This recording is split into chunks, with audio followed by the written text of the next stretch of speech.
I am a Hindu, a mad Hindu.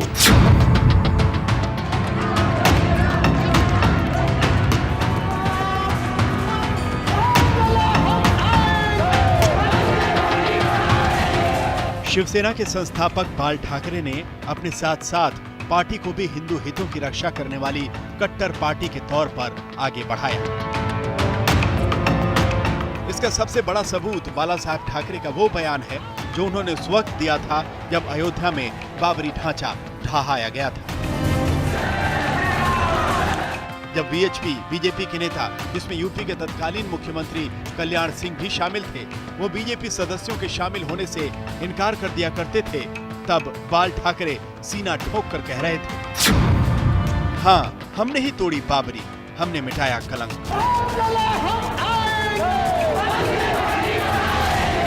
उन्नीस सौ 92 में जब बाबरी मस्जिद ढहाने की बारी आई तो खुद बाला साहब ने कहा था कि बाबरी मस्जिद की दीवार और मीनार पर सबसे पहले चढ़ने वाले कार सेवक शिव सैनिक ही थे।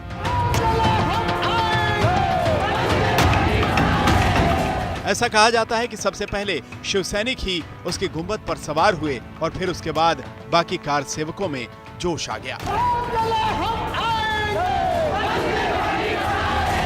बाला साहब ने यह बयान ऐसे समय में दिया था जब लोग आक्रामक हिंदुत्व को पसंद करने लगे थे।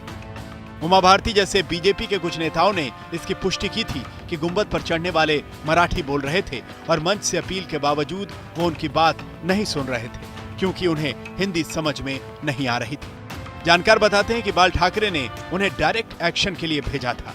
कोई साजिश नहीं थी, सब कुछ खुल्लम खुल्ला था। साजिश तो तब होगी जब मन में कुछ और हो, बाहर कुछ और हो। बाला साहब ठाकरे ने कहा था कि ढांचा ढहाए जाने के दौरान कुछ शिव सैनिकों की मौत हो गई थी और उन्हें उन पर गर्व है। उस वक्त अशोक सिंघल जैसे वीएचपी के नेता ने कहा था कि बाला साहब में साहस नहीं था, इस वजह से वो 1992 में अयोध्या नहीं आए। इस पर बाला साहब ने पार्टी के मुखपत्र सामना में कहा था, राम मंदिर के लिए आंदोलन सभी हिंदुओं का आंदोलन है। मैंने कहा कि सारी हिंदू पार्टियां और संगठन अपने बैनर किनारे रख दें और एक भगवा झंडे के तले इसके लिए एकजुट हो जाएं। ऐसा हो नहीं सका, इसलिए मैं अयोध्या नहीं गया।